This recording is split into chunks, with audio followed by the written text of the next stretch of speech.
Shalom sahabat yang baik hati, salam sehat selalu bagi kita semuanya. Marilah kita bersatu di dalam doa. Allah Bapa di dalam Yesus Kristus, terima kasih Tuhan atas segala berkat yang Engkau anugerahkan bagi kami. Saat ini kami mau merenungkan firman Tuhan. Biarlah Engkau berkenan untuk menolong kami, menuntun kami di dalam merenungkan, mendengarkan, menghidupi firman-Mu. Amin. Firman Tuhan bagi kita pada hari ini dari Yehezkiel 18 ayat 4. Sungguh semua jiwa aku punya, baik jiwa ayah maupun jiwa anak, aku punya. Dan orang yang berbuat dosa, itu yang harus mati. Idama audo napuna saluhu toddini jolma, nang toddini ama-ama, nang toddini anak-na. Audo napunasa, toddini manangisi na mardosa, ikkonido mate. Allah yang empunya jiwa manusia. Allah menghakimi setiap orang secara pribadi.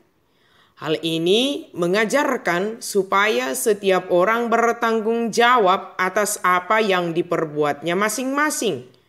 Sebab pada masa itu Yehezkiel melihat kecenderungan dari orang Israel yang menyalahkan leluhur mereka. Apa yang mereka alami, penderitaan, kesulitan, dan bahkan pembuangan yang mereka hadapi adalah akibat dari dosa leluhur mereka.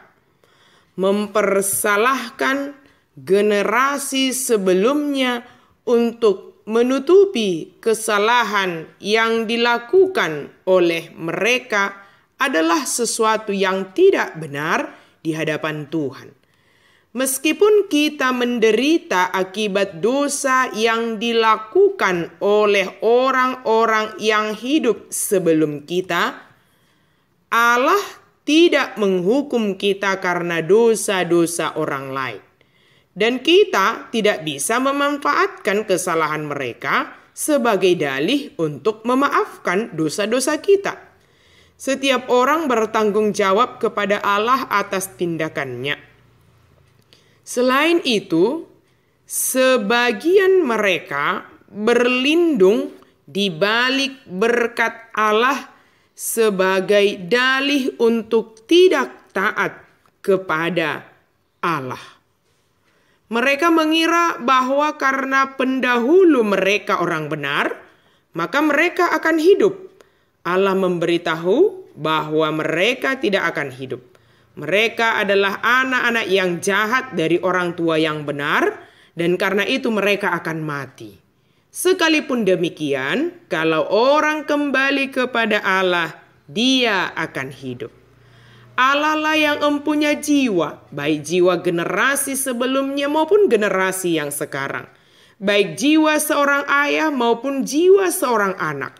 Setiap orang harus bertanggung jawab atas hidup yang tidak dapat, atas hidup yang dianugerahkan Tuhan bagi masing-masing.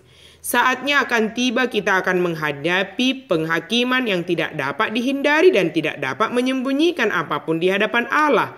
Ada saja orang berpikiran bahwa apa yang dialaminya adalah akibat dari kesalahan orang tuanya, atau apa yang dialaminya adalah berkat dari kebaikan dan kebenaran orang tuanya. Benar bahwa apa yang kita alami adalah hasil dari didikan orang tua kita. Tetapi kita juga dituntun oleh Tuhan untuk melakukan dan memilih hal yang baik dan benar sesuai dengan kehendak Tuhan. Bertindak sebagai orang yang percaya kepada Yesus Kristus tanpa harus mempersalahkan dan tanpa harus bersembunyi di balik berkat mereka.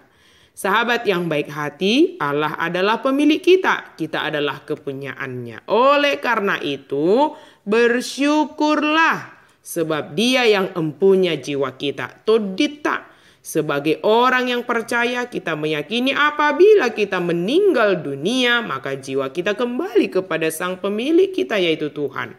Hiduplah sebagai anak yang berada di bawah kekuasaan Allah. Ketika kita jatuh ke dalam dosa, ingatlah untuk kembali ke jalan yang benar. Ingatlah untuk kembali kepada Allah Sang Empunya jiwa kita. Dia senantiasa menanti kedatangan kita kembali kepadanya selagi masih ada waktu. Amin, mari kita berdoa. Terima kasih Tuhan untuk firman-Mu. Terima kasih Tuhan karena Engkau adalah pemilik kami. Engkaulah yang empunya jiwa kami. Oleh karena itu kami berserah kepadamu. Dan ketika kami jatuh ke dalam dosa, ingatkan kami Tuhan untuk kami kembali ke jalan yang benar. Kami hanya bergantung sepenuhnya kepadamu ya Allah. Dalam nama Yesus kami berdoa dan bersyukur. Amin.